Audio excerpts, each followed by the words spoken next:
السلام علیکم ناظرین، آپ دیکھتے ہیں ہم ہمیشہ سوشل ایشوز کے حوالے سے بات کرتے ہیں۔ آج جو معاشرے کی ایک بیٹی میرے ساتھ موجود ہے، اپنی کافی معاملات سے گھبرا کے آئیں، زندگی کی اس دلدل میں یہ پھنسی ہوئی ہیں جہاں سے سوائے موت کے اور کوئی چیز نظر نہیں آتی ان کو۔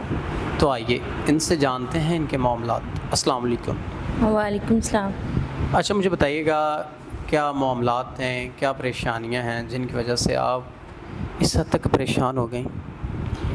میں اکیلی لڑکی ہوں، میرا بھائی بیرون ملک گیا ہوا ہے، بھائی کی کمی بہت محسوس ہوتی ہے۔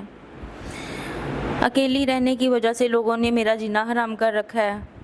میں جب بھی باہر نکلتی ہوں تو لوگ گندی نظروں سے مجھے دیکھتے ہیں، میری عزت پہ طرح طرح کے سوال اٹھاتے ہیں۔ آپ کو پتہ ہے میں ایک لڑکی ہوں تو لوگوں کی باتیں جو ہیں وہ میں برداشت نہیں کر سکتی، تو لوگوں کی پریشانیوں کی وجہ سے میں بہت پریشان ہوں۔ تو اب آپ پریشان ہیں تو اب آپ کیسے اپنے نظام زندگی کو یا اپنی زندگی کی جو پریشانیاں ہیں ان کو کیسے آگے چلا پائیں گی؟ لوگوں کی ٹینشنوں نے باتوں نے اتنا پریشان کر رکھا ہے کہ میں چاہتی ہوں کہ میں خودکشی کر لوں۔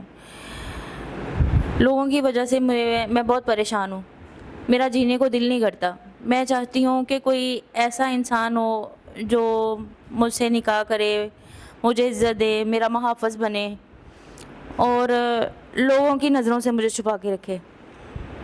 ناظرین، یہ بہن چاہتی ہیں کہ ان کا کوئی محافظ بنے، ان کی عزت کرے، ان کو ان پریشانیوں سے بچائے جن سے بچا جا سکتا ہے۔ بہت مشکل حالات سے آپ اپنی زندگی گزار رہی ہیں، تو اگر کوئی ایسا انسان جو آپ کے تمام تر معاملات زندگی کو اچھے طریقے سے چلا پاتا ہے، آپ کو عزت، آپ کو محافظ بن جاتا ہے، تو آپ نکاح کے لیے تیار ہیں؟ جی ناظرین، یہ بہن نکاح کے لیے تیار ہیں۔ اگر کوئی ایسا انسان جو ان کو اور ان کے معاملات زندگی کو بہتر طریقے سے چلا پاتا ہے تو یہ ان سے نکاح کرنے کے لیے تیار ہیں۔